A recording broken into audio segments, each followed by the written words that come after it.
Hello. If you are watching this, congratulations. Or, more accurately, my condolences. Your previous military record has been officially scrubbed.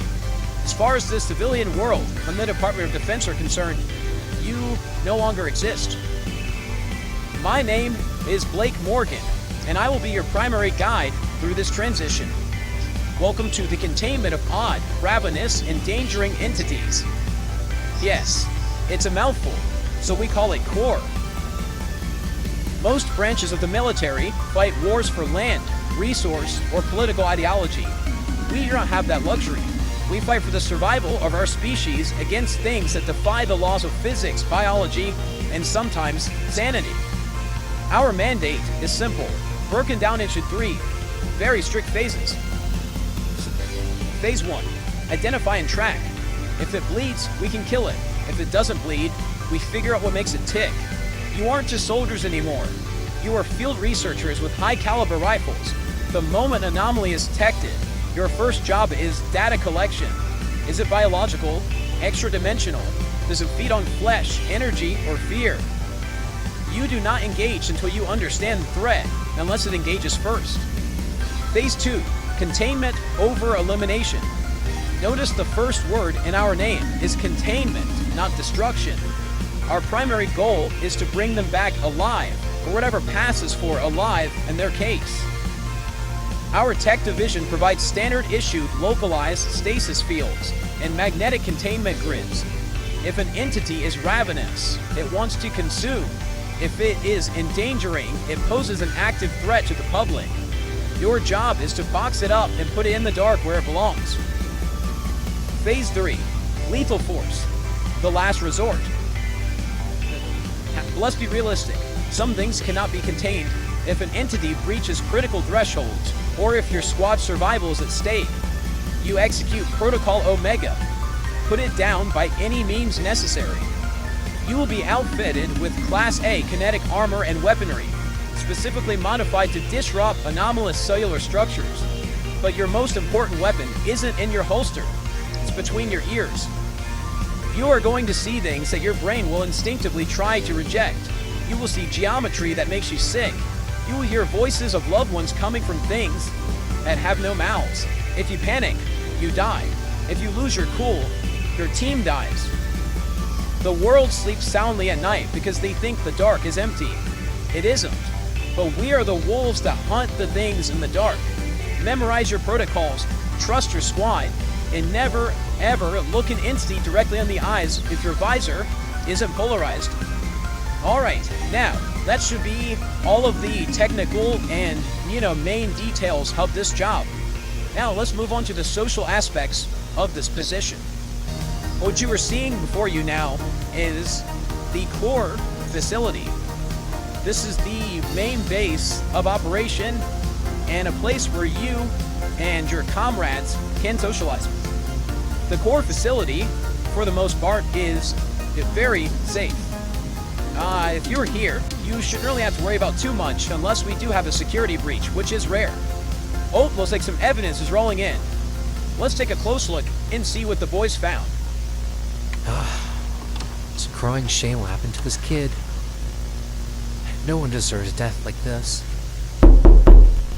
Excuse me, Dr. Weiss. I hear you've been viewing the footage. Whatever came of it? Well, crazy enough, it seems like the kid actually found the coffee code. To just beat all odds and actually found it. It's actually a little impressive. That's crazy. So now we actually have a location on the coffee code. That's a step in a positive direction. Well, I'm assuming there was a casualty. Yeah, I can't lie with you. Whenever that autopsy came in, that was pretty rough. I've never seen a kid so mangled. And also, parts of him were missing. Oh, yes, about that. It turns out we had some people out there on the scene, and they found that the parts were missing, but there were grounds remaining. Grounds? Like coffee grounds? Yes, precisely, right on the money. but they seem to be people grounds. I don't really know exactly what the coffee coach is up to, sir, but it seems that they're doing even shadier stuff than we actually initially thought. So they're making coffee grounds out of people? And I'm assuming, like, what, brewing it? And drinking it? Or are they feeding the bean thing? That is the current theory that C.O.R.E.E is running with at the moment, is that they are abducting people, grinding up parts of their bodies, and they are brewing them as if they were coffee and feeding their bean. But we don't have too much evidence to back that claim. God, this is some messed up stuff. Ugh. Poor kid. He wasn't even that old. He's maybe like, what, 18? 19? Gosh. It is very unfortunate, sir, especially to see another Elwood go. These Elwood boys, they're just, for some reason, they're right picking, which is awful. Yeah, I mean, it's very noble what he did, trying to go save his brother. And while his sacrifice is very tragic and will not be forgotten, it was incredibly, it was just incredible for our research, actually being able to track them down. Whatever came of the search groups, did we ever actually get eyes on the cult?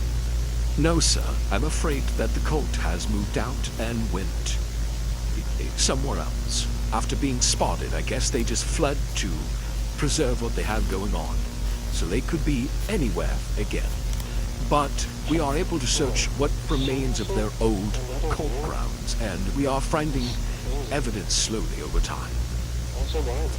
Well, I guess just gotta keep on looking and hope that we can find enough evidence to piece together what's really going on. In the meantime, I'm just gonna keep watching this footage, look for any small details. Very well, sir. I will leave you to it, and we will talk on this matter at a later date. Well, we're nearing the end of the training informational video. So, it's time to get to some real training. Suit up, recruits. Your first briefing starts in 10 minutes. Welcome to C.O.R.E.E.